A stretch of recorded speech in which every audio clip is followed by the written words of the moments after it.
자, 지난 월요일 박근혜 전 대통령이 기소됐습니다. 국정농단 사건 수사도 마무리를 맺었는데요. 하지만 지금도 국정농단 사건을 끊임없이 추적하고 있는 분이 계십니다. 더불어민주당의 안민석 의원님 나오셨습니다. 모십니다. 어서 오십시오. 불러주셔서 감사합니다. 이 모르는 것이 영업 비밀입니까? 6대 대법원 점심 못 먹었습니다. 개인적으로 저를 미워하지는 마십시오. 꼭 뵙고 싶었습니다. 시호는 이 최순실 자금의 뿌리는 이걸 최초 공개하신다고. 제가 이 자리에서 모든 걸 제가 다 풀어놓을게요. 그나저나 그동안은 계속 전 의원들하고만 얘기를 했거든요. 네. 현역 의원하고 이렇게 마주 앉아서 진지하게 얘기하게 돼서 아주 영광입니다. 근데 이 세 분은 전 의원들이지만 워낙 이 내공이 깊은 분들이시래가지고 제가 아주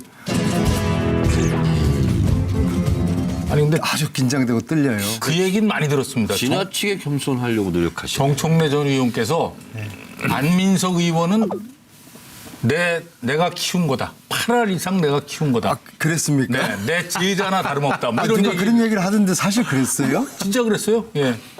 정 의원님이 묻자고 한 이야기겠죠. 아니 근데 사실을 바로잡습니다. 아, 예. 사실은 그게 아니고요. 네. 제가 정봉주를 키웠고 정봉주가 안민석을 키웠죠. 아, 그럼 저의 제자의 제자. 정치적 손잡벌이죠, 그러니까. 이 얘기는 또 어떻게 생각하세요? 지난번 이 억울하게 봉치를 못 받았잖아요. 네. 그때부터 이 살짝 맛이 갔어. 치매가 좀 오는 것 같아요. 삐뚤어졌어. 누가 제자고 수석인지를 거꾸로 생각하는 것 같아. 살짝. 아니 봉도사도 그건 인정하던데. 이제 안민석 의원이 나오시니까 예, 벌써 만만치 않네요. 선적이 따로 있었네. 아니 뭐 쩔쩔매네. 와. 제가요 쩔쩔매는 경우보다는 절절매는 경우는 있어요. 국정농단 사건 때문에 청문회가 있었잖아요. 청문회에서 뭐 안민석 의원이 완벽하게 연예인만큼 얼굴이 알려지고 요즘에 길 다니기 좀 불편하지 않으십니까? 연예인들의 고단하고 불편한 삶을 제가 체험을 좀 하고 있습니다. 그러니까요. 예. 최순실이가 미워요. 왜냐하면 저처럼 네. 저는 그동안 좀 조용하게 사실은 별 존재감도 없었고 그냥 저는 초선 때부터 제가 상임위에서 전문가로서의 교육이나 문화체육 네네. 이런 전문적인 그런 의정활동하는 걸로서 저희 목표였거든요. 근데 예. 어느 날 갑자기 최순실 때문에 저 전국적으로 인지도가 높아지면서 유명인이 되신 제 삶이 거죠. 상당히 고달파졌어요. 고마운 거지. 정치인이 그래서- 유명해지면 좋은 거지. 그래서 저를 이렇게 고달프게 만든 최순실 씨가 미워요. 장시호 씨는 안 믿고요. 시호는 면회 제가 갔어? 면회? 따뜻하게 격려를 해주고 싶죠. 네. 왜냐하면은 국정농단 이 퍼즐을 맞추는 과정에서 장시호가 없었더라고 그러면은 막히는 길목들이 쭉쭉 있었는데 그거를 시호가 계속 뚫어줬거든요. 네. 그래서 장시호는 우리 시호가. 어이 호치. 아, 썸남 같아, 썸. 장시호는 아니 뭐 네네. 정말 제가 친족하게 굉장히 하잖아요. 칭찬을 해주고 싶어요.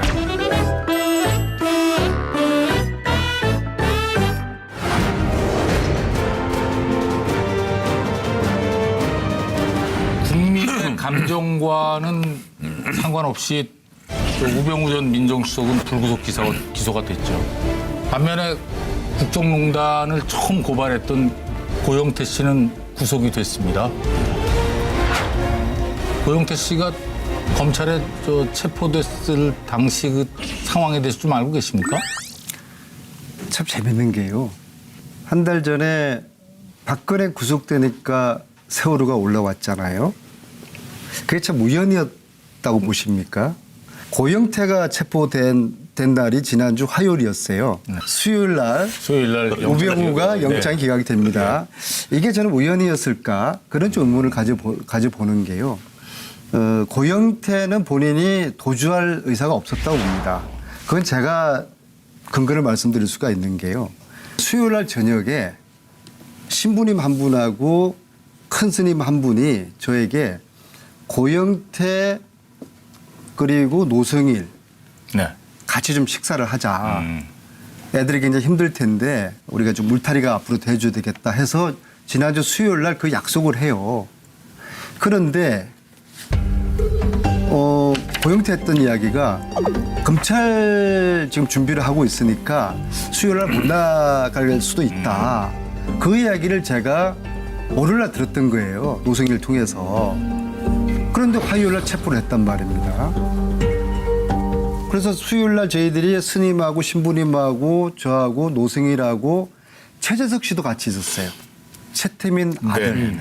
그렇게 저희들이 같이 식사를 하면서 이 자리에 고영태 씨가 있어야 되는데 그리고 검찰에 자발적으로 가려고 했던 고영태를 화요일 날 체포한 거 이게 뭐냐? 이것은 정치 검찰이 이 두 사건을 이렇게 물타기 하는 것이다. 응? 그러시면서 대한민국 정치 검찰이 국민들의 생각하는 것보다 굉장히 치밀하고 영악하다. 그런 말씀을 제가 들었는데 저는 동의합니다. 그렇죠? 근데 문제 제기. 네. 그럼 검찰은 누구를 위해서 그 비호를 하고 있을까요? 최순실과 전 저는 박근혜 전 대통령. 검찰은 이미 이제 거기서는 벗어난 거 아닙니까? 그리고 차기 권력을 의식해야 될 때가 되지 않았어요? 검찰은 저는 여전히 그 우병우 라인이 아직 여전히 있다고 저는 보거든요. 고영태는 그 노승일에게 이렇게 이야기합니다. 둘이서 아주 대학교 때 친한 친구거든요. 인천 관세청장을 도와주고 그거 대가로 2천만 원을 받았다고 지금 검찰에서 이야기를 흘리고 있는데 네. 나 한 푼도 안 받았다. 자기 친구 노승일한테 그렇게 이야기를 하더랍니다. 그래서 제가 다시 확인해 보라고 그랬어요. 사실이냐. 분명히 이야기해야 된다. 한 푼도 안 받았다고 그러는 거예요. 만약 고영태가 친구한테도 거짓말을 했다고 그러면은 나쁜 친구일 텐데요. 그렇죠. 진실은 모르겠습니다만은요. 근데 그거 말고 불법 도박 사이트를 운영을 했다. 그다음에 누구한테 돈을 빌리고서 안 줬다. 사기죄다. 이런 식으로 지금 지금 엮여 있는 건데요. 제가 생각할 때는 이 고영태를 아마 검찰이 만신창이를 만들 겁니다. 정상적이지 않은 그런 유해 인간으로 만들 겁니다. 이것은 어떻게 보면은 최순실이가 고영태에 대해서 복수하고 싶었던 것을 검찰이 대신 복수를 해줬다고 봅니다. 이렇게 생각할 수 있지 않아요? 소위 태극기 세력에서 고영태 이 인간이 나쁜 인간이다. 이 인간이 기획했고 이 인간이 자기 혼자 빠져나가려고 배신을 했다. 이제 이런 여론이 굉장히 많잖아요. 그러니까 검찰에서도 일종의 균형을 맞추려고 고영태 그래 알았다. 고영태도 우린 한쪽 편만 들지 않아. 조사한다. 네. 그렇게 더 상식에 맞지. 그렇게 굉장히 어렵게 무슨 추리소설처럼 하는 거는 금방 이해가. 고영태가 구속됐을 때 가장 캐제를 부른 사람이 누굴까요? 최순실 아니겠습니까? 최순실이가 정말 저놈을 혼내주고 싶었는데 저놈을 복수하고 싶었는데 그 복수를 저는 검찰이 해준 그런 결과 의도했던 의도하지 않았던 보십시오. 결과적으로. 검찰이 저도 수사하게 생겼어요. 최순실이가 요 일전에 법정에서 안민석은 왜 수사하지 않느냐. 그 얘기는 뭡니까? 안민석은 왜 구속시키지 않느냐 그거거든요. 안민석이 뭐 잘못했다. 최순실 씨가 그렇게 이야기를 주장을 하고 있어요. 그럼 내가 사실인데요. 보호해줘야 되겠구나. 자, 그런다고 최순실이가 안민석이 수사라고 그런다고 검찰이 수사하면 되겠습니까? 안 하지. 그걸 할 수가 없는 거죠. 고영태는 수사를 하고 구속을 시켰지 않습니까? 근데 하여간 너무 음모론적인 시각인 것 같아서 좀 어려워요. 한 가지 미스테리한 게 있어요. 우리 안민석 의원이 알 텐데 안민석 의원도 제가 노승일 부장한테 들었는데 고영태 씨가 일찍이 검찰에게 굉장히 협조적인 자세를 취했어요. 네. 그리고 심지어 최순실의 비밀 자료, 굉장히 중요한 자료일 수 있습니다. 박근혜 대통령 최순실과 관련된 자료를 어디에 숨겨놨으니 그 압수수색을 해라. 근데 그 압수수색을 계속 안 하고 있었어요. 그리고 고영태 씨가 체포된 날 모 방송국 기자가 확인해 보니까 그 자료가 유실됐어요. 그리고 체포가 된 거예요. 그러니까 고영태 씨가 그 자료의 내용까지 알고 있는지는 모르겠어요. 그리고 개인 비리는 있는지 없는지 저는 잘 모르겠어요. 그러나 어쨌든 저의 추론은 고영태 씨를 체포시켜서 입막음하려고 하는 거 아니냐 이런 생각이 좀 있어요. 추적자 어떻게 생각하세요? 아니 저는 뭐 거의 동감을 하는 게요. 네. 제가 듣기로 3월 30일 날 검찰에 고영태 씨가 제보를 했어요. 그 사무실에 뒤져라. 어마어마한 규모의 그런 자료들이 있다는 거예요. 4월 11일 날 체포되지 않습니까? 약 보름 동안에 검찰이 그 제보를 받고도 그 길을 치지를 않은 거예요. 이게 이해가 되지는 않는 것이죠. 근데 아무튼 뭐 고영태 씨가 구속되면서 앞으로는 그 내부 고발자들이 나오기가 점점 더 어려워지는 게 아니냐는 그런 시각들이 많던데요. 예. 이제 고영태 씨를 두둔할 생각은 없지만요. 저는 고영태 씨를 여전히 이 국정농단 국면에서 내부자 중에 한 사람이라고 봅니다. 그 의도가 어떻게 했든지 간에. 그렇다 그러면은 이러한 내부자에 대한 검찰의 이런 식의 공격은 저는 온당하지 않은 거라고 봅니다.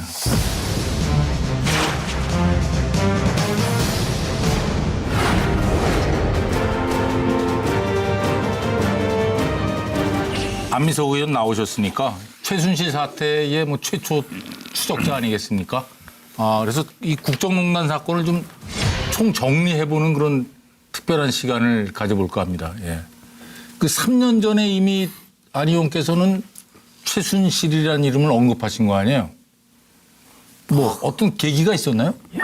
그때도 이제 제보였고요. 네. 어느 한 신부님이 저에게 최순실이라는 사람이 있고 최순실이 누굽니까 여쭙더니 최태민 목사의 딸이다. 아니다. 최순실의 딸이 승마를 하는데 얘를 국가대표를 만들기 위해서 살생부를 만들었고 살생부에 등장한 승마계 사람들을 다 찍어내리게 했고 그리고 승마협회 감사를 청와대에서 시켰고 그 감사 결과가 대통령이 만족하지 않은 결과를 만들자 문체부 담당 국장을 좌천시켰다. 그런 정도의 말씀을 저에게 14년 1월이죠. 1월 달에 저에게 이제 제보를 주셔서 제가 한 100일 정도를 이제 조사를 하죠. 근데 그때 최순실 이름을 아마 제가 이제 국회에서 세상 밖으로 처음으로 이제 꺼내고 저 살생부 보신 적이 있습니까? 저 살생부가 청와대에 전달된 것 같습니다. 정아무개 선수는 대통령의 최측근이라고 불리는 정윤회 씨의 딸입니다. 어머니는 최태민 목사의 5째 딸 최순실 씨입니다. 이게 사실이라면 엄청난 권력 실세에 의한 특혜 아니겠습니까? 그 비난 무지하게 받으셨잖아요, 그때.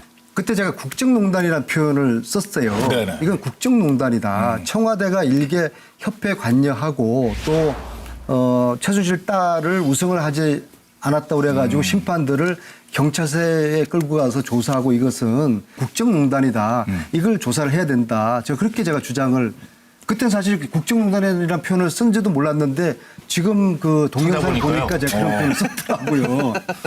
그때 거기에 앉아 계셨던 새누리당 의원님들의 그 야유 뭐 어떤 분 제가 아직도 제가 기억에 생생해요.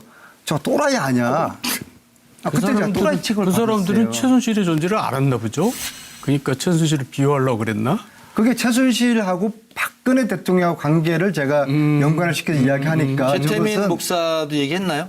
그렇죠. 그러니까 그런 최순실은 거지. 최태민 최순실이 목사의 누군지 딸이고 몰라도. 그런 관계를 제가 다 최태민 목사 얘기 나오니까 그냥 알레르기 반응 이렇게. 그래서 제가 이제 아주 외톨이 신자가 됐죠. 그리고 저희 야당 의원들도 어느 누구도 제 이야기에 귀 기울이지 않았어요. 저 안민석이가 나는 귀 기울였어 그때. 정말. 있어 또.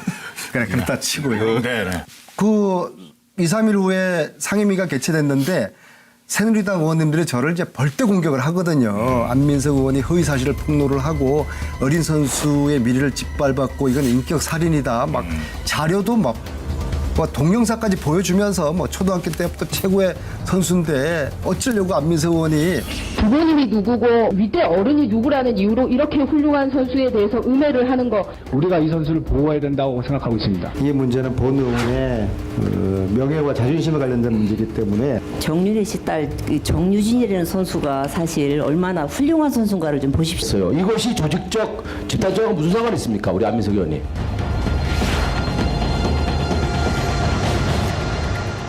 질문이 하나 있는데요. 근데 그때 이제 국정농단이라는 단어를 사용하셨지만 실제 이제 내용을 가만히 보면은 그거는 일정하게 최순실이 벌인 일에 대한 특혜를 준 거 아니에요. 근데 이제 그 이후에 K재단, 미르재단 등의 사건은 사실은 박 대통령이 최순실에게 일을 시킨 거 아니에요. 그죠? 이게 이제 아니라 최순실이 거꾸로 시킨 거 아닙니까? 박근혜 대통령이 시킨 건데 위임한 거니까 시킨 건데 그렇게까지 발전할 줄 알았어요 그때? 일정하게 그때는 몰랐죠. 일정이 보통 생각하면 이건 뭐 최순실이라고 좀 특혜주는구나. 지금 저는 그 당시에는 물건 넣어줬지. 그 당시에는 왜 이렇게 무리하게 할까? 딱 그림을 그려보니까 이거는 청와대하고 관련된 네네. 일들인데 저는 그 당시에는 이것은 최순실 딸을 대학교 보내는 프로젝트 정도로 봤어요. 그러니까 승마 점수를 잘 잘 높게 받아야지 줘가지고 좋은 대학을 보낼 수 있으니까. 대학에 보내는? 네, 그래서 제가 그렇다 그러면은 어느 대학을 지원할까. 그래서 그해 가을에 네. 그것을 제가 또 추적을 한 것이죠. 그래서 고대, 연대, 한체대, 중앙대, 이대 5개 대학 지원한 것을 제가 다 확인을 하고 그 대학들에게 부정 입학시키면 안 된다. 왜 부정 입학이냐 그러면은 아시안 게임 금메달 따기 전에 수시 전형이 마감이 마감이 되거든요. 네. 그러면은 이 규정상 마감된 이후에 딴 메달은 평가를 못 하게 돼 있어요. 성적이 반영이 그래서 안 제가 돼야 되지. 중앙대, 이대는 제가 이야기를 합니다. 양쪽 본인이 대학에. 중앙대 출신이에요. 양쪽에 교수. 제가 중앙대 교수를 했기 때문에 중앙대 거기 그 본부 관계자에게 아시안 게임 메달을 카운트하는 거는 부정 입학이다. 이것을 카운트를 해서 정유라를 입학을 시키면 그때 정유연이었죠. 정유연 학생을 입학시키면은 이것은 정권이 바뀌게 되면은 내가 자시하지 않을 것이다. 경고를 하셨어요? 네. 똑같은 이야기를 이대에다가 한 거예요. 네. 그래서 중대는 제 이야기를 받아들였고 이대는 안 받아들였 그죠. 그래서 지금 중대 측에서는 저에게 야 그때 안 의원님 이야기 안 들었으면은 저희가 아주 쑥대밭이 될 뻔했는데 고맙게 생각하죠. 아니 그러니까 안민석 의원이 정유라의 승마 또 대회목 심판들 그다음에 부정 입학까지는 추적을 하셨지만 이게 막 사태가 점점 커져가지고 이렇게 대통령 탄핵 사태까지 올 줄은 모르신 거죠? 그렇죠. 제가 이제 천일 동안 최순실 씨를 추적하면서 최순실에 대한 3가지 제가 특징을 제가 발견하게 돼요. 네. 첫째는 대포폰을 상시적으로 사용을 한다. 그 주위에 있는 사람들이 다 대포폰을 사용을 합니다. 그다음에 2번째로 재산을 차명으로 관리를 해요. 그래서 최순실 재산이 지금 200억 대밖에 안 된다는 거 아닙니까? 저는 최소한 곱하기 10 아니면 그 수십 배라고 보는데 이게 왜 그러냐 그러면은 차명으로 재산을 관리하기 때문이에요. 3번째 특징이 개명을 자주 합니다. 개명을요. 이름을 자꾸 네. 바꾸죠. 그래서 제가 정유연이죠. 이대 입학하는 것까지는 확인을 했는데 그 다음에 15년 2학기에 사라져 버린 거예요. 대한민국에서 지구상에서 사라져 버린 거예요. 정유연이 네, 그렇죠. 그 이름 바꿨으니까. 유연이가 추적할 수가 없던 거죠.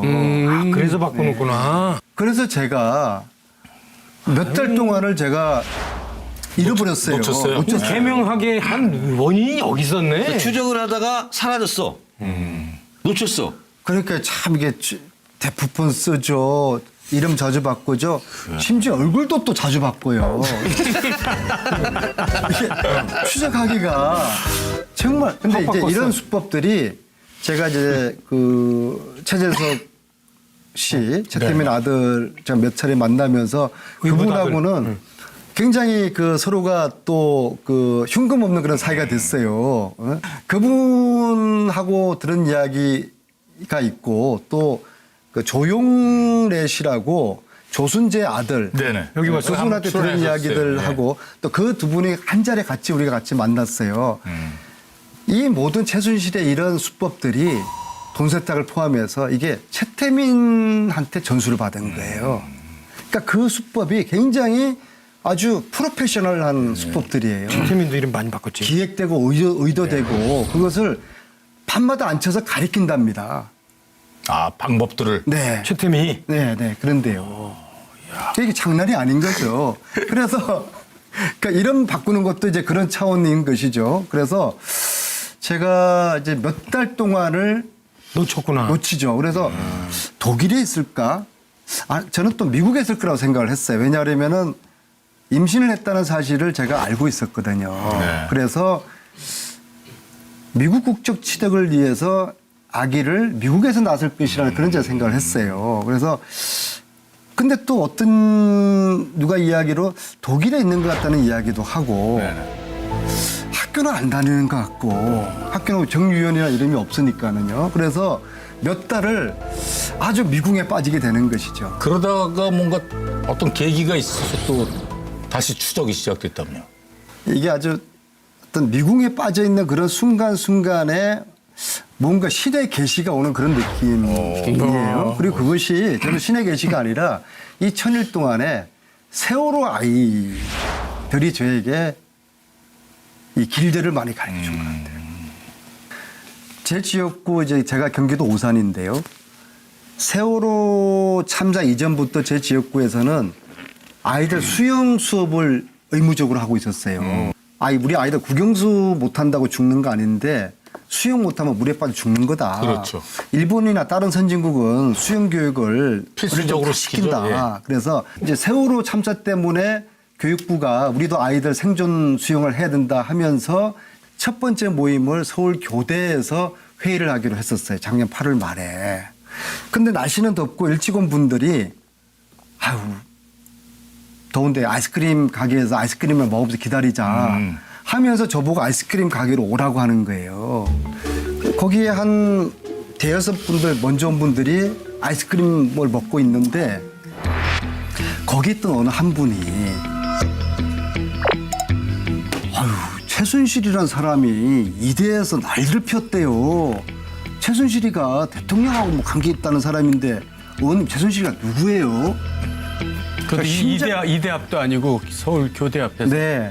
심장이 멈춘 줄 알았어요. 최순실이가 왜 이대에서 난리를 피웠지? 이건 최순실을 제가 좀 알잖아. 최순실은 절대로 나서지를 않아요. 항상 아바타를 내세워요. 문화를 농단하기 위해 가지고 차은택을 내세우고 체육을 농단하기 위해서 김종을 내세우고 승마를 농단하기 위해 가지고 승마를 장하기 위해서 박원호라는 사람을 내세워요. 박원호라는 사람은 아직 수면에 올라오지 않았어요. 중요한 키맨 몇 분들이 아직도 수면에 올라오지 않은 사람들이 있어요. 그런데 최순실이가 항상 아바타를 내세우고 다 분리를 시켜요. 서로들 몰라요. 그리고 이 일들을 심부름을 장시호한테 시키는 것이죠. 그래서 최순실이가 이런 얘기하지 않습니까? 그 노승일이하고 통화하면서 분리 안 시키면 다 죽어. 그 작전이거든요. 큰일 났네. 그러니까 그거한테 정신 바짝 차리고 걔네들이 이게 완전히 그 조작품이고 얘네들이 이거를 이거 훔쳐가지고 이렇게 했다는 걸 물어야 되고 이성원이도 아주 그걸 계획적으로 하고 돈도 요구하고 이렇게 했던 저걸로 해서 이걸 하지 않으면 우리를 안 시키면 다 죽어. 그런데 최순실이가 직접 나서는 경우가 유일하게 있어요. 딸 관리를 했을 때. 최순실이가 이대 나타나서 난리를 피웠다는 것은 정유연이가 이대 있다는 것이다. 그러지 않겠어요. 이름 바꾼 건 네. 모르고 이제 그렇지 않고서는 최순실이가 절대로 이대에 나타날 리도 없고 네. 이대에서 난리를 피울 리가 없는 것이죠. 심장이 멈추는 것 같았어요. 거기서 다시 그래서 또 다시 추적이 추적이 시작됐군요. 아이스크림 가게는 그 뒤로도 한 번도 안 가셨죠 또. 갈 일이 없죠 제가. 야, 내가 하면은 정말 나는 많이 찾겠다. 나 아이스크림 좋아하거든. 근데 아이스크림 가면 우연은 나오니까. 필연을 가장하고 항상 이렇게 나타나게 됐어요. 아니 간절하면 이루어진다는 법칙이 있어요. 그러면 이제 또 이거 추적하고 조사하시면서 알게 된 최순실 또 정유라는 어떤 사람입니까? 제가 정확한지는 모르겠는데요. 네. 두 모녀의 성격적인 특징은 자기 분노 조절 기능이 약해요. 아, 자기 분노 조절 장애가 있습니까? 자기 마음에 들지 않으면은 사람들한테 막 해요. 그러니까 노승일이가 배반한 게 고영태가 배반한 게 다른 이해관계보다도 수모를 당했다는 거예요. 짐승 같은 수모를 당했다는 거예요. 그걸 못 잊는 거예요, 사람들이. 그렇지. 정유라 같은 경우에도 심지어 자기 최순실 씨한테까지도 쌍욕을 했다고 그래서 그렇게 그랬다는 거 들었습니다. 아닙니까? 감정 조절이 안 되는 그런 성격을 두 모녀가 가지고 있는 것 같아요.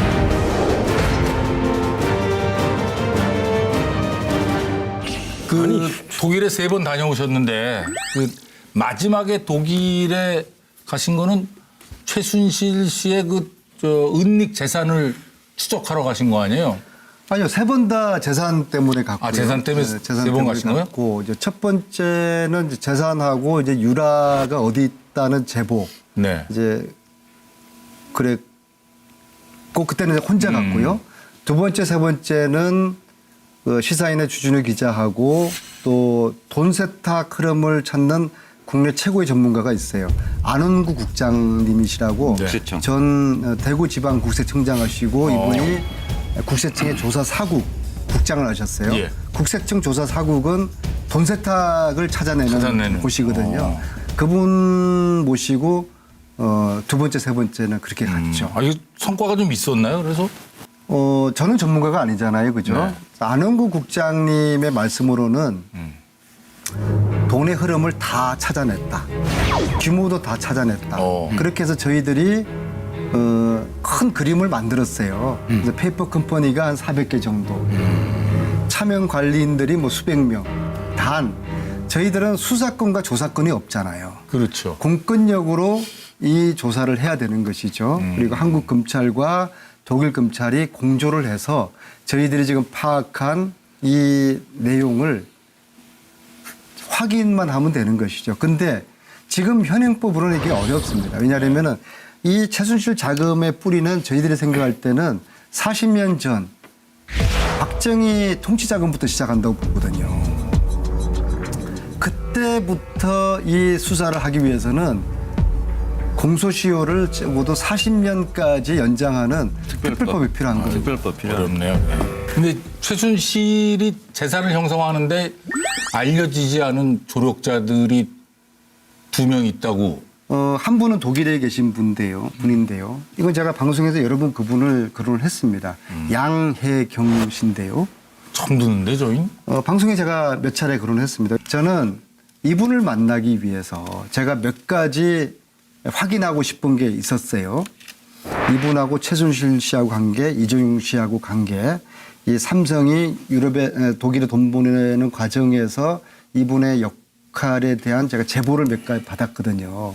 그래서 이분이 이제 특정 대학의 독일의 특정 대학 동문회에 또 최고 뭐 회장을 했었고, 유혜경 씨, 미얀마 대사, 그분을 추천한 사람이 지금 알려지기로는 프랑크푸르트 하나은행 지점장이었던 이상화라고 알려지지 않습니까? 그죠? 이분들이 다 같은 대학이에요. K대. 네. 지금 현재 프랑크푸르트 하나은행 지점장을 통해서 그분이 양혜경 씨하고 자주 만나는 걸 제가 알고 있었거든요. 한 달에 한 번씩 동문 모임도 갖고 식사한다는 걸 알고 있었거든요. 그래서 주선을 해달라. 답이 왔어요. 자기는 최순실하고 아무런 상관이 없으니까 안의원을 만날 이유가 없다. 제가 천일의 과정에서 제가 신념적으로 느끼고 있는 것 중에 하나가 피하는 자가 범인입니다. 두 번째도 저를 피했습니다. 세 번째는요. 집 앞까지 갔는데 집이 다 비어 있어요. 마치 이사를 나간 흔적. 그런데 제가 그 집에서 어슬렁거리니까 옆집에 사는 독일 노 부부가 독일은 이웃 사람에 대한 경계, 관심이 굉장히 유별한 사이더라고요. 신고 많이 하고. 지난 일요일 날 저 사람이 어디론가 떠났더라. 근데 그 일요일 날이 제가 독일에 도착하는 날이거든요. 묘하게 날이 똑같아요. 그리고 제가 독일 가는 걸 알았을 거예요. 방송에서 그렇게 얘기를 했다며요. 근데 어필이 없어요? 없죠. 그거 수상한 거죠. 그럼요. 국내에서도 지인이 있을 것이고 저를 계속적으로 보고 있을 겁니다. 그런데도 아직까지도 나타나지 않아요. 숨는 자 범인인 또 한 것이죠. 명은 누구예요? 또 한 분은 독일의 최순실 재산을 찾는 과정에서 90년대부터 페이퍼 컴퍼니를 만들고 돈 세탁을 쭉 해온 흐름들을 저희들이 찾았거든요. 최순실 씨는 독일어도 몰라요. 독일의 최순실 씨 힘으로 회사 하나 세울 수 있는 그런 능력이 되겠습니까? 안 되죠. 네. 누군가가 도와준 것이죠. 근데 저희들이 추적해 보니까 개인이 아니라 세력으로 세계의 큰 축이 존재를 해요. 독일에 예, 그것이 특정 동문의 라인이고 네. 특정 종교가 나타납니다. 그 종교의 유럽의 최고의 지도자급 되는 분입니다. 이분이 최순실 씨에게 밀라노 총영사로 추천을 받아요. 최순실하고 어떤 관계길래 최순실 씨가 이분을 총영사로 외교하고는 아무 덮보잡인 분인데. 그런데 이제 90년대부터 그렇게 왔다 갔다 했다는 거 아니에요? 네. 근데 저희들이 이제 10년 전에 파악할 때도 말씀 한번 해보시죠. 박근혜 전 대통령도 같이 다녀요. 독일을, 그렇죠. 독일을 자주 가요. 거의 1년에 한 번꼴로 가는 걸로 그때는 파악했는데 그리고 또 독일이라는 나라는 뭐 유럽은 아무 데나 가기 쉽잖아요. 스위스 가기도 쉽고. 그렇죠. 잠깐만요. 최태민 씨의 아들 최재석 씨의 이야기에 의하면은 최순실이가 최초로 독일 간 게 12.6 직후라는 거예요. 그 당시 이제 신군부가 득세하면서 최태민 가족들이 전부 다 피신을 다 한다는 거예요. 그때 최순실은 독일로 가요. 왜 독일을 갔을지 이게 참 궁금한 것이죠. 그래서 80년대 계속적으로 독일을 왔다 갔다 합니다. 그리고 92년에 최초로 공식적으로 최순실 정윤회가 독일의 유벨이라는 회사를 만든 기록을 저희들이 찾거든요. 그러니까 90년대부터 다닌 게 아니라 80년대부터 다닌 거죠. 아, 오래됐구나. 여기서 재미있는 게요. 국민들 뭐 많이 기억하실지 모르겠으나 최근에 이재용 삼성 부회장의 재판을 맡았던 주심 판사가 교체가 됐어요. 그 주심 판사가 최순실 후견인의 사위다. 이걸 제가 어떻게 알게 됐냐면요. 세 번째 독일에 갔을 때 독일의 강부 출신의 어떤 어른을 만나서 이 어른이 80년대 최순실의 독일 생활을 도왔던 분이에요. 제가 그분하고 이런저런 막 이야기를 하면서 그분이 약주를 좋아하시더라고요. 그래 얼큰하게 취한 상태에서 제가 이제 그렇게 제가 툭 이렇게 던져봅니다. 그분이 한 70 정도가 되셨어요. 네. 어르신이 어떻게 최순실 씨를 알고서 그때 80년대 그때 최순실을 도우게 됐습니까? 그분 말씀이 임아무개 박사가 자기한테 전화가 와서 삼성 장군의 딸이 독일을 가니까 좀 도와줘라. 그렇게 도와줬다는 거예요. 근데 임아무개 그분이 이번에 이재용 재판을 맡았던 주심 판사의 장인이에요. 아이고 참. 이게 정두원 의원님, 이게 우연의 일치입니까? 저는 우연의 일치였으면 좋겠어요. 우연의 일치로 최순실 후견인의 사위가 이 재판을 맡았고 이걸 법원이 안민석 의원이 문제를 제기해서 저는 그때 교체하라는 주장도 하지 않았어요. 이래가지고 공정하게 재판을 국민들이 믿겠느냐라는 이야기를 했는데 마치 화들짝 놀란 것처럼 하루 사이에 이런 사례가 해방 이후 처음이라고 그러거든요. 국회의원이, 그것도 야당 의원이 이 주심 판사 이게 좀 공정하지 않을 것 같은데 법원이 하루 만에 받아들여서 교체를 한 게 처음이라고 하거든요. 무슨 정식 기피 신청한 것도 아니잖아요. 아니죠. 저는 이게 우연이었으면 좋겠어요. 첫날은 이게 우연이 안 아니라 바꾼다고 그러면은 그랬지. 첫날 문제 제기 딱 했을 때는 무슨 얘기냐. 그냥 고 하다가 너무 이제 민심이 끓으니까 그 다음 날 바꾼 이게 거지. 정말 전율이 느껴지는 거 아니겠습니까?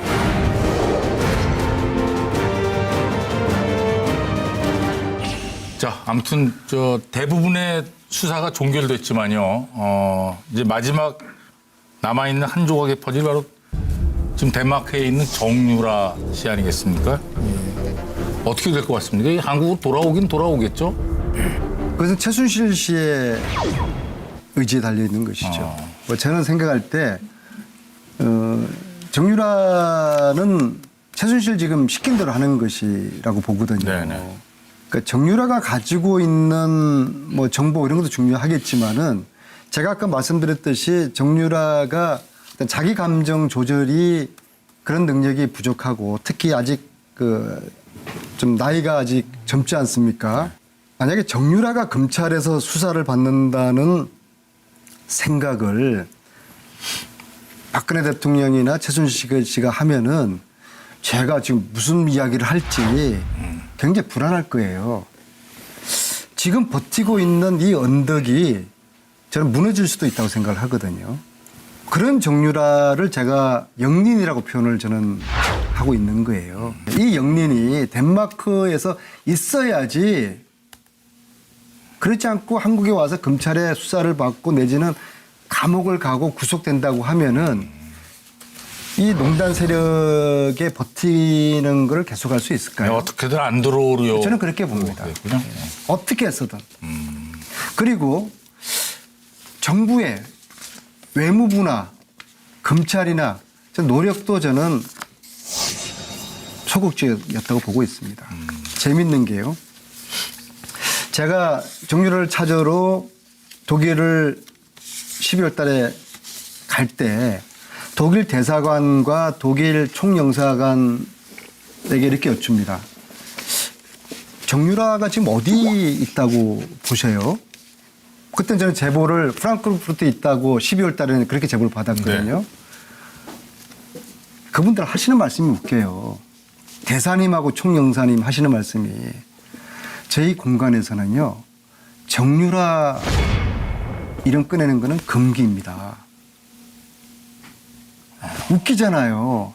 이 나라가 사단이 났는데 그런 정유라가 독일에 있으면은 대사관과 총영사관에서 유라에 대한 관심을 가지고 유라가 어디 있는지 거기 경찰 영사도 있고 국정원 직원도 있지 않습니까? 몸조심하는 거죠. 몸조심을 넘어서 그게 금기어가 됐구나. 마치 네. 세월호 시효자가 박근혜 대통령에게는 금기였듯이 독일에 있는 외교관들에게 정유라는 금기 이름이었다는 거예요. 웃기지 않습니까?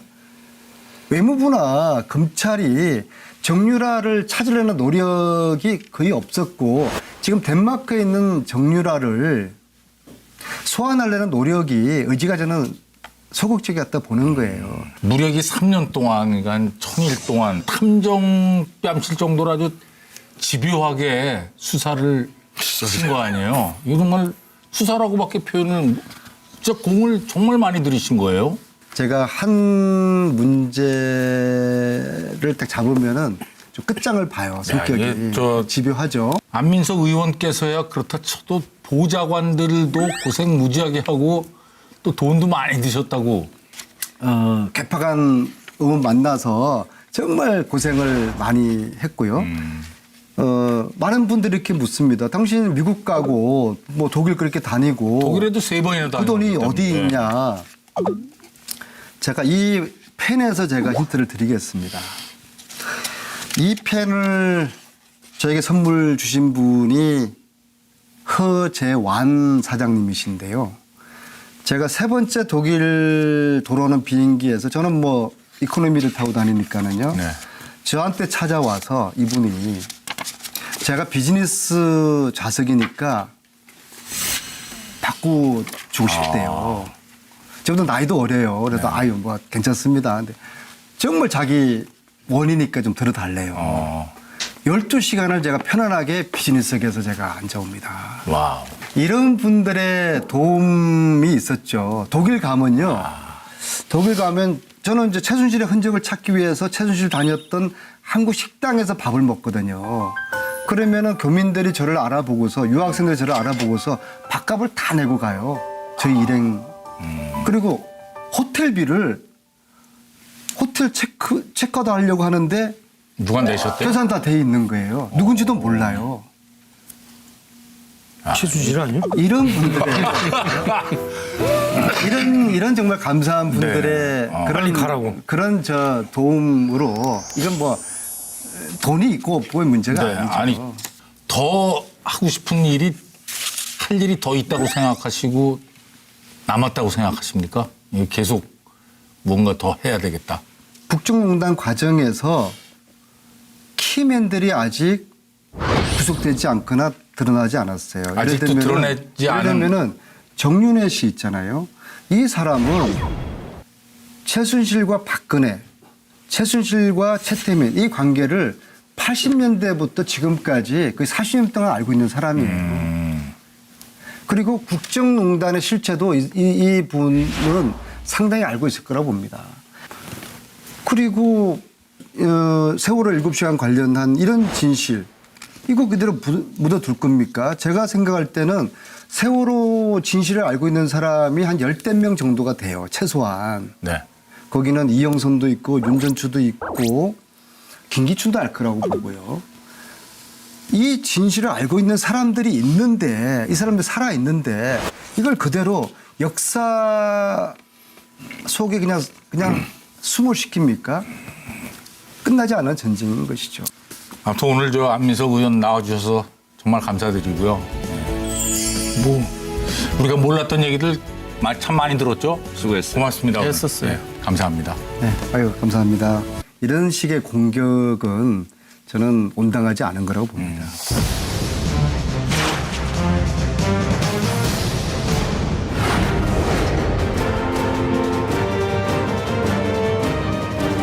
안민석 의원 나오셨으니까 최순실 사태의 뭐 최초 추적자 아니겠습니까?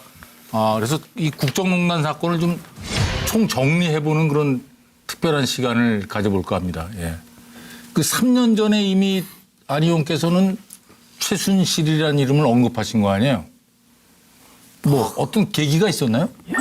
그때도 이제 제보였고요. 네. 어느 한 신부님이 저에게 최순실이라는 사람이 있고 최순실이 누굽니까? 여쭙더니 최태민 목사의 딸이다. 딸이다. 최순실의 딸이 승마를 하는데 얘를 국가대표를 만들기 위해서 살생부를 만들었고 살생부에 등장한 승마계 사람들을 다 찍어내리게 했고 그리고 승마협회 감사를 청와대에서 시켰고 그 감사 결과가 대통령이 만족하지 않은 결과를 만들자 문체부 담당 국장을 좌천시켰다. 그런 정도의 말씀을 저에게 14년 1월이죠. 1월 달에 저에게 이제 제보를 주셔서 제가 100일 정도를 이제 조사를 하죠. 근데 그때 최순실 이름을 아마 제가 이제 국회에서 세상 밖으로 처음으로 이제 꺼내고 저 살생부 보신 적이 있습니까? 저 살생부가 청와대에 전달된 것 같습니다. 정아무개 선수는 대통령의 최측근이라고 불리는 정윤회 씨의 딸입니다. 어머니는 최태민 목사의 5째 딸 최순실 씨입니다. 이게 사실이라면 엄청난 권력 실세에 의한 특혜 아니겠습니까? 비난 무지하게 받으셨잖아요 그때. 그때 제가 국정농단이라는 표현을 썼어요. 네네. 이건 국정농단이다. 청와대가 일개 협회에 관여하고 또 최순실 딸을 우승을 하지 않았다고 그래가지고 심판들을 경찰서에 끌고 가서 조사하고 이것은 국정농단이다. 이걸 조사를 해야 된다. 제가 주장을 그때 사실 국정농단이라는 표현을 쓴지도 몰랐는데 지금 그 동영상을 찾아보니까요. 보니까 제가 그런 표현을 썼더라고요. 그때 거기에 앉아 계셨던 새누리당 의원님들의 그 야유, 뭐 어떤 분, 아직도 제가 기억에 생생해요. 저 또라이 아니야. 그때 제가 또라이 취급을 그 사람들은 받았어요. 최순실의 존재를 알았나 보죠. 그러니까 최순실을 비호하려고 그랬나? 그게 최순실하고 박근혜 대통령하고 관계를 제가 연관을 시켜서 이야기하니까 최태민 이것은 목사도 얘기했나요? 그렇죠. 그러니까 그런 최순실은 거지. 최태민 최순실이 목사의 누군지 딸이고 몰라도. 그런 관계를 제가 다 최태민 목사 얘기 나오니까 그냥 알레르기 반응 이렇게 했는데. 그래서 제가 이제 아주 외톨이 신자가 됐죠. 그리고 저희 야당 의원들도 어느 누구도 제 이야기에 귀 기울이지 않았어요. 저 안민석이가 나는 귀 기울였어 그때. 아 정말. 있어 또. 그래 그렇다 치고요. 네네.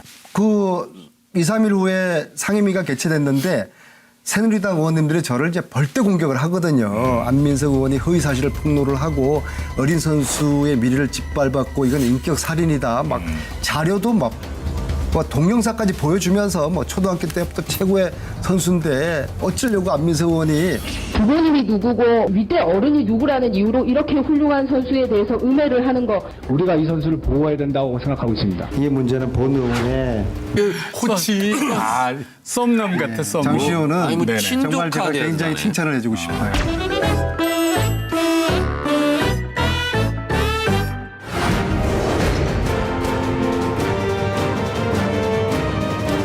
국민의 감정과는 상관없이 우병우 전 민정수석은 불구속 기소가 됐죠.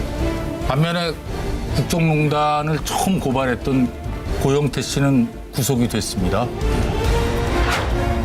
고영태 씨가 검찰에 체포됐을 당시 그 상황에 대해서 좀 알고 계십니까?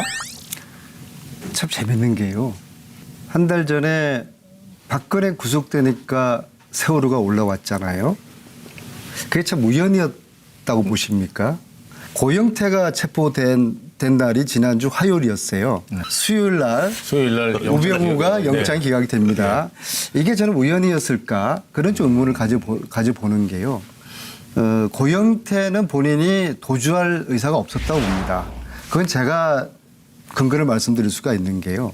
수요일 날 저녁에 신부님 한 분하고 큰 스님 한 분이 저에게 고영태 그리고 노승일 네. 같이 좀 식사를 하자. 애들이 굉장히 힘들 텐데 우리가 좀 물타리가 앞으로 돼줘야 되겠다 해서 지난주 수요일 날 그 약속을 해요. 그런데 고영태 했던 이야기가 검찰 지금 준비를 하고 있으니까 수요일 날 못 나갈 수도 있다. 그 이야기를 제가 월요일 날 들었던 거예요. 노승일 통해서. 그런데 화요일 날 체포를 했단 말입니다.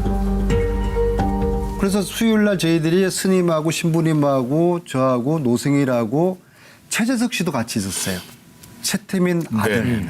그렇게 저희들이 같이 식사를 하면서 이 자리에 고영태 씨가 있어야 되는데 그리고 검찰에 자발적으로 가려고 했던 고영태를 화요일 날 체포한 거 이게 뭐냐?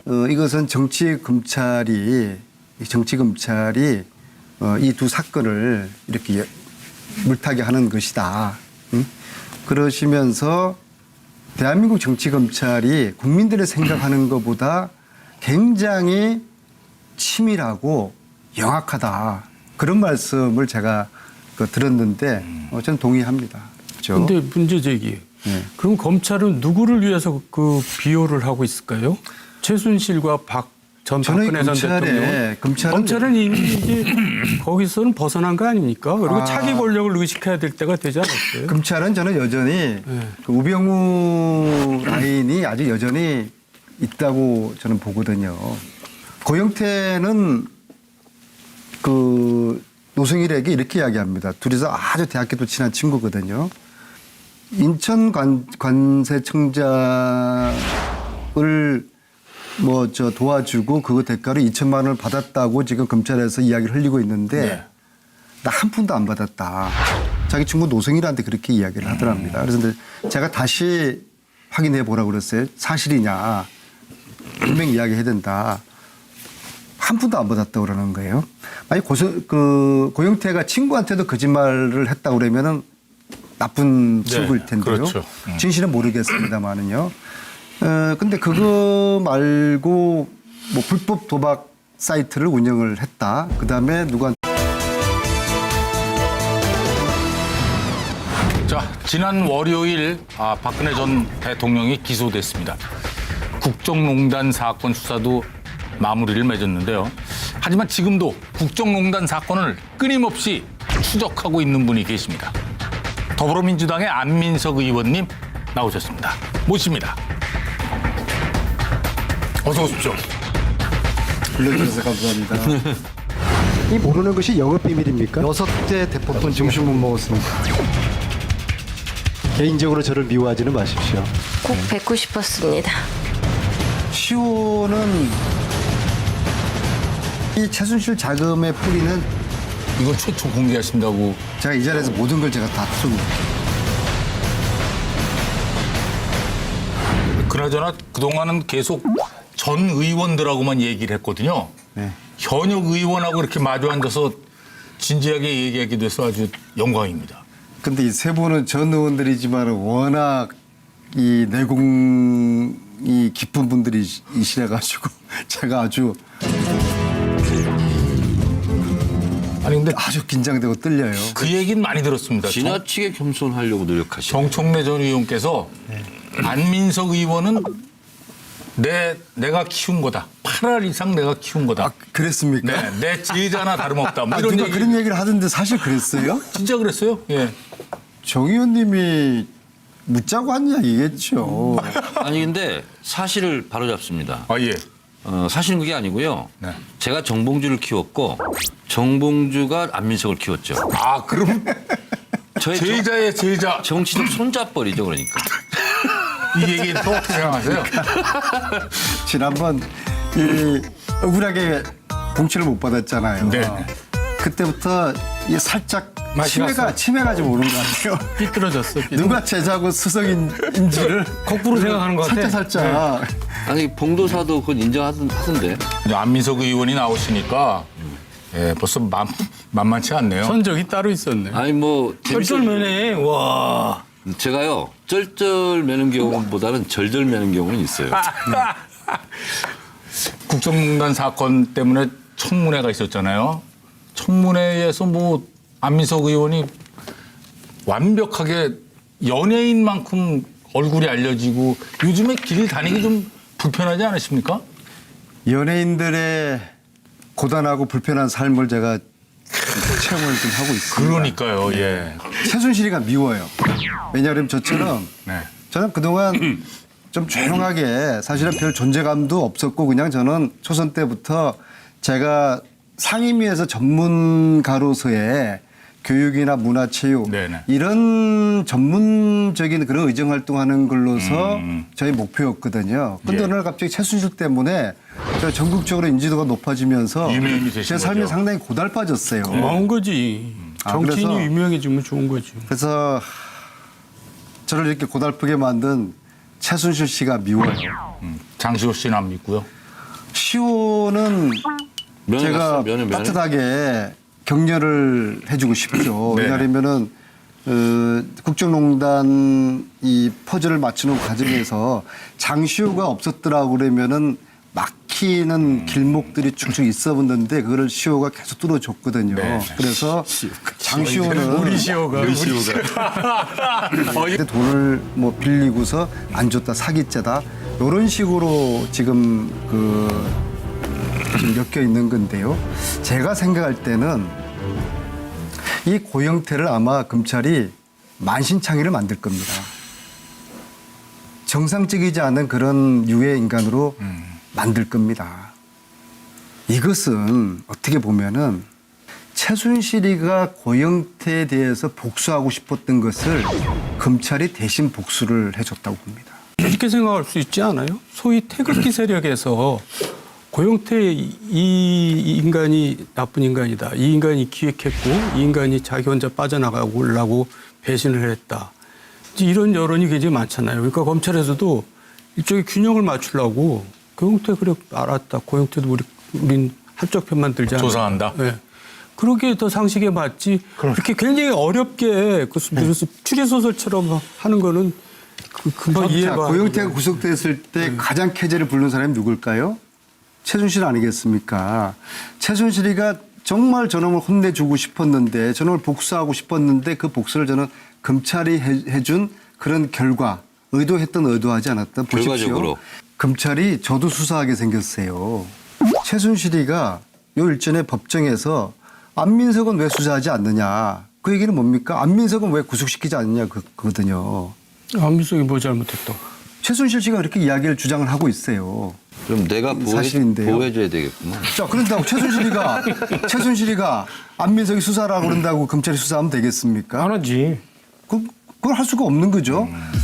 고영태는 수사를 하고 구속을 시켰지 않습니까? 근데 이건 너무 음모론적인 시각인 것 같아서 좀 어려워요. 그 한 가지 미스테리한 게 있어요. 그 안민석 의원이 알 텐데 안민석 의원도 제가 노승일 부장한테 들었는데 고영태 씨가 일찍이 검찰에게 굉장히 협조적인 자세를 취했어요. 네. 그리고 심지어 최순실의 비밀 자료, 굉장히 중요한 자료일 수 있습니다. 박근혜 대통령 최순실과 관련된 자료를 어디에 숨겨놨으니 그 압수수색을 해라. 근데 그 압수수색을 계속 안 하고 있었어요. 그리고 고영태 씨가 체포된 날 모 방송국 기자가 확인해 보니까 그 자료가 유실됐어요. 그리고 체포가 된 거예요. 그러니까 고영태 씨가 그 자료의 내용까지 알고 있는지는 모르겠어요. 그리고 개인 비리는 있는지 없는지 저는 잘 모르겠어요. 그러나 어쨌든 저의 추론은 고영태 씨를 체포시켜서 입막음하려고 하는 거 아니냐 이런 생각이 좀 있어요. 추적자 어떻게 생각하세요? 아니, 저는 뭐 거의 동감을 하는 게요. 네. 제가 듣기로 3월 30일 날 검찰에 고영태 씨가 제보를 했어요. 그 사무실에 뒤져라. 어마어마한 규모의 그런 자료들이 있다는 거예요. 4월 11일 날 체포되지 않습니까? 약 보름 동안에 검찰이 그 제보를 받고도 그 길을 취지를 안 한 거예요. 이게 이해가 되지는 않는 것이죠. 근데 아무튼 뭐 고영태 씨가 구속되면서 앞으로는 그 내부 고발자들이 나오기가 점점 더 어려워지는 게 아니냐는 그런 시각들이 많던데요. 이제 고영태 씨를 두둔할 생각은 없지만요. 저는 고영태 씨를 여전히 이 국정농단 국면에서 내부자 중에 한 사람이라고 봅니다. 그 의도가 어떻게 했든지 간에. 그렇다 그러면은 이러한 내부자에 대한 검찰의 명예와 자존심에 관련된 문제이기 때문에 정윤혜 씨 딸 정유진이라는 선수가 사실 얼마나 훌륭한 선수인가를 좀 보십시오. 이것이 조직적 집단적으로 무슨 상관이 있습니까? 우리 안민석 의원님.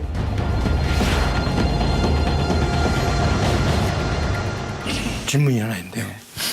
근데 그때 이제 국정농단이라는 단어를 사용하셨지만 실제 이제 내용을 가만히 보면은 그거는 일정하게 최순실이 벌인 일에 대한 특혜를 준 거 아니에요.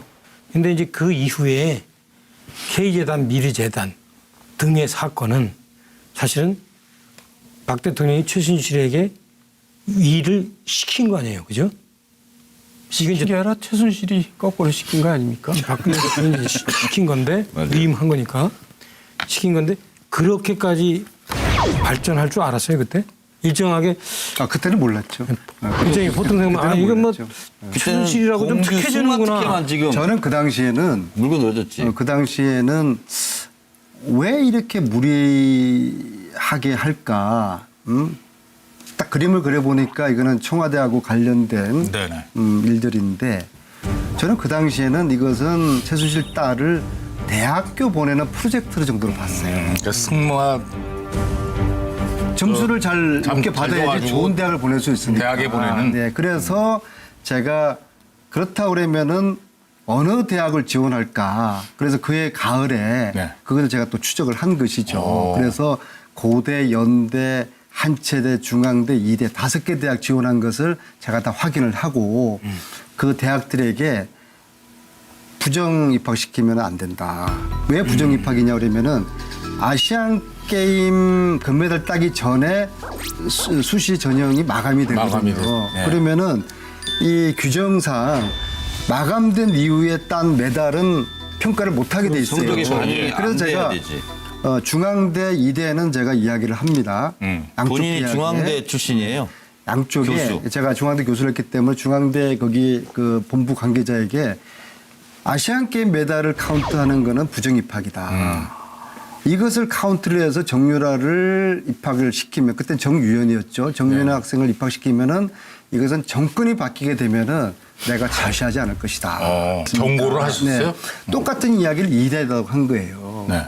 그래서 중대는 제 이야기를 받아들였고 이대는 안 받아들였 그죠. 그래서 지금 중대 측에서는 저에게 야 그때 안 의원님 이야기 안 들었으면은 저희가 아주 쑥대 맛이 될 뻔했는데 고맙게 생각하죠. 아니 그러니까 안민석 의원이 저 정유라의 승마 또 대회목 심판들 그다음에 부정 입학까지는 추적을 하셨지만 이게 막 사태가 점점 커져가지고 이렇게 대통령 탄핵 사태까지 올 줄은 모르신 거죠? 그렇죠. 제가 이제 천일 동안 최순실 씨를 추적하면서 최순실에 대한 3가지 특징을 제가 발견하게 돼요. 네. 첫째는 대포폰을 상시적으로 사용을 한다. 그 주위에 있는 사람들이 다 대포폰을 사용을 합니다. 그다음에 2번째로 재산을 차명으로 관리를 해요. 그래서 최순실 재산이 지금 200억 대밖에 안 된다는 거 아닙니까? 저는 최소한 곱하기 10 아니면 그 수십 배라고 보는데 이게 왜 그러냐 그러면은 차명으로 재산을 관리하기 때문이에요. 3번째 특징이 개명을 자주 합니다. 개명을요. 이름을 자꾸 바꾸죠.